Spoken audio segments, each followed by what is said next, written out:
into juicy durian. That is life. So all the difficulties and problems of life, we don't just think, oh, this is terrible. We say, good, bad, who knows?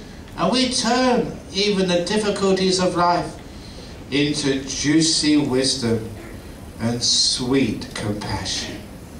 So whatever happens to us in life, we can always make use of it to become kinder, more wise, better people. That's why the doctor's advice is really, really good. The more dog poo, the sweeter your bananas.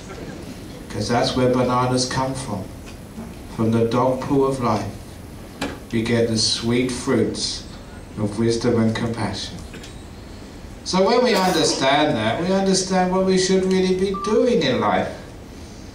And we can, instead of getting upset and angry, we can peel the banana in the right way. Accepting life, rather than always getting depressed or angry at life. I don't know why people get angry. Do you get angry?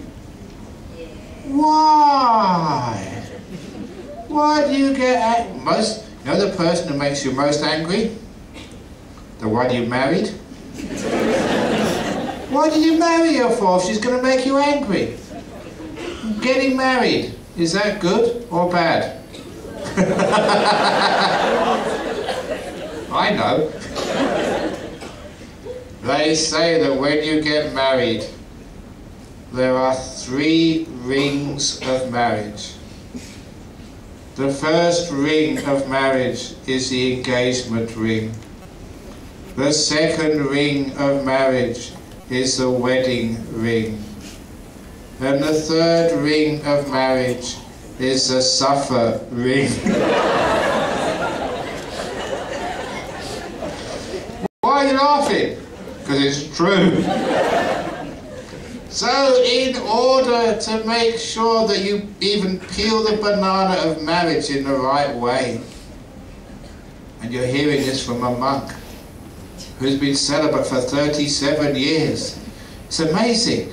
I know so much about marriage, much more than you guys do. Weird, isn't it? You know, that's one reason why is that people come to me for marriage counselling. You know why they come to a monk for marriage counselling? It's because we're cheap. We don't charge. That's why they come. But no, it's also because we're very wise in the way the mind works. So look, I actually perform many marriage ceremonies.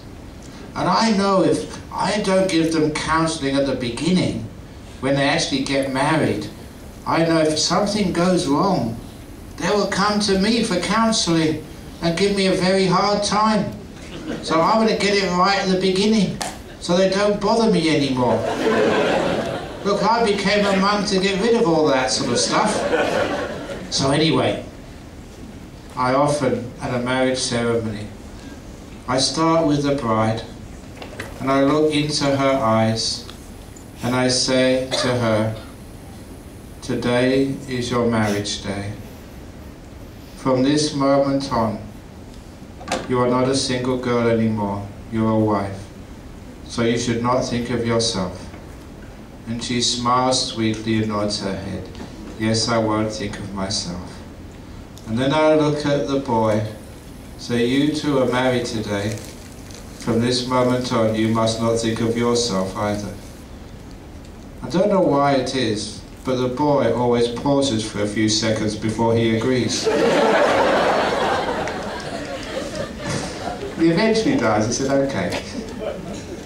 Then still looking at the new husband, I said, from this time on, you must not think of her, your wife. And that's when he gets confused. And then I look at the new bride and say, from this moment on, you mustn't think of him, your husband. Now this is a wonderful teaching technique. Confuse people first. So they're really paying attention. So I tell the both of them, from this moment on, you mustn't think of yourself. From this moment on, you must not think of him. You must not think of her. Now you're married, you must only think of us. It's not about me. It's not about him or her. It's about us. You're married. And then they get it. Ah, yes.